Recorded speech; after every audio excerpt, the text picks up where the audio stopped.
There's just more and more and more and more opportunity, more discovery, more opportunity for what? Power? No. Pleasure, joy. Find the incredible joy, find the incredible pleasure in alignment, and then focus that incredible power toward whatever is important to you. You did all the work, you know. You've done all the work in step one and you didn't even know you were doing it. Every miserable moment of your childhood created wonderful things. You just got to decide if the childhood's going to remain miserable, because as long as the childhood remains miserable in your awareness, then the good stuff that it created will be elusive to you. But in the moment that you're standing in step 5, blessing those rascals and knowing that they didn't really know what they were doing, and knowing that it was co-creation at its best, and knowing that it amounted to something that is important, and then blessing. Look at you. Bless the fullness of who you are, and let the fullness of who you are radiate in this moment, not to fix things and not to change things and not to influence others and not to fix a world that's broken, because the world isn't broken, but for the pleasure of being dynamic you. And then, when you get here, and you can feel it, can't you? When you get here, then all that came before you is a blessed thing. All that came before you, all the confusion, all the meanness, all the unknowing, all the ignorance, all the discord, all the harmony, all that came before has been the basis of the new launching that you've launched. And now put it in the simple terminology, the simple framework that it really is. It's just me and me. That's all. I don't have to understand that. I don't have to explain that. I don't have to know that. I don't need atonement for that. I don't need retribution for that. There's no value in blame or guilt. That just holds me over there in that attraction of more and more and more and more and more. And after a while, don't you want to finally say, I've got it. I now understand. I've lived enough of this discord to know what I want. I don't need to collect more data about that. Let's start receiving the benefit of the contrast that I've already lived, which means you got to chill, you got to tune in, you got to love, you got to be easy, but you got to get out ahead of it or you can't. You got to get out ahead of it or you can't. You got to get out ahead of it or you can't. Some people make it easy. Have you ever been in the presence of someone that they just bring the best out in you? They just bring the best out in you. And then there's those who just bring the worst out in you. And in any case, you're not doing your work because you're counting on somebody else to bring it out. Well, you want to bring it out on purpose. And the way you bring it out, you ready for this? Is by not doing that thing that doesn't let it out. That's all. So when you're really ornery, go to bed. When you're really ornery, take a beat. When you're really feeling bad, never try to solve a problem when you're aware of the problem. It never, ever, ever, ever works. You've heard it from some of the great minds in your world who just took a nap and then they got an idea. It's the way that it works. Step 1, which is asking, and step 3, which is receiving, are 2 different steps. You got to decide which step you're in.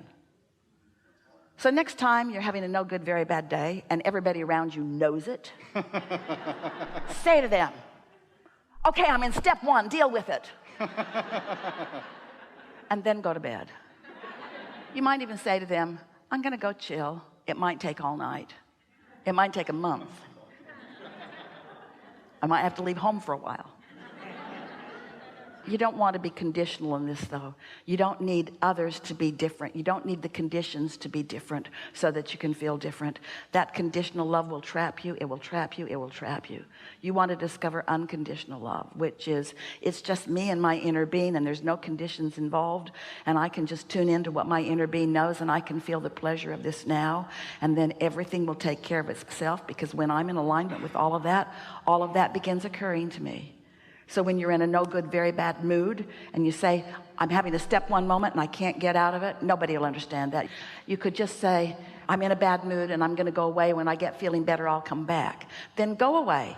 And not until you get feeling better, come back, which might be the next morning. It might be 15 or 20 minutes of meditation. But when you come back, demonstrate your newfound alignment. And if they ask how you did it, then you can tell them this story. Most of them won't ask.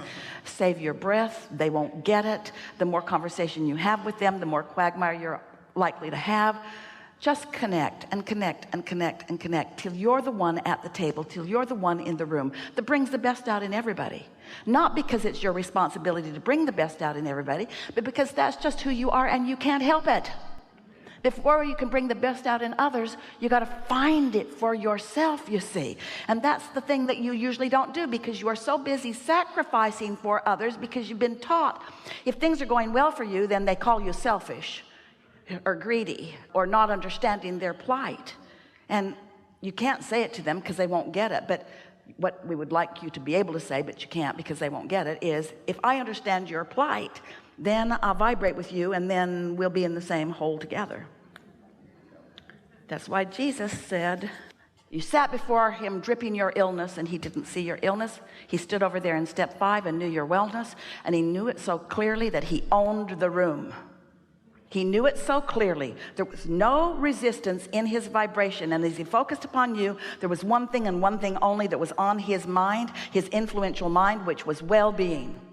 And he was so clear about it because he'd practiced it for so long that when you were in his presence and you had some modicum of belief about it, then you allowed the wellness to come too.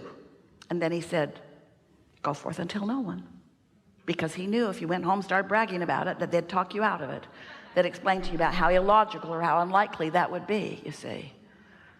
There's such bigness and goodness and wholeness and love in the natural you.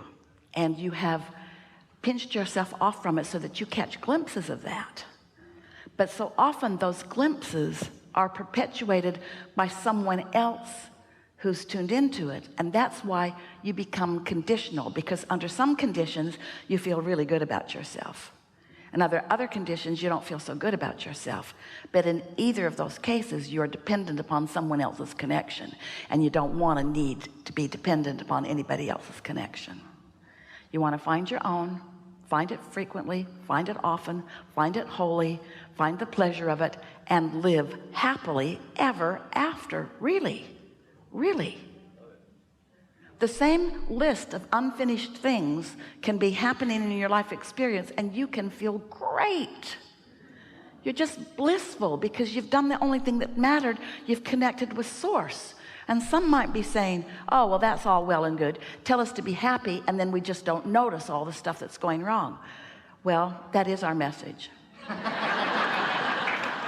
But there is another little piece to it. Hold that happy state consistently, and the stuff that is going wrong diminishes. And the things that you've been creating in your vortex become a bigger and a bigger and a higher percentage of your life experience, until those who look at you just cannot believe. They can't believe, first of all, how happy you are, and next of all, how abundant you are, and next of all, how clear you are, and how resilient you are, and how they just can't get it. And they'll talk smack about you to your face or behind your back. You're just lucky. You're just lucky. You inherited it from someone. You got some advantage that I didn't get.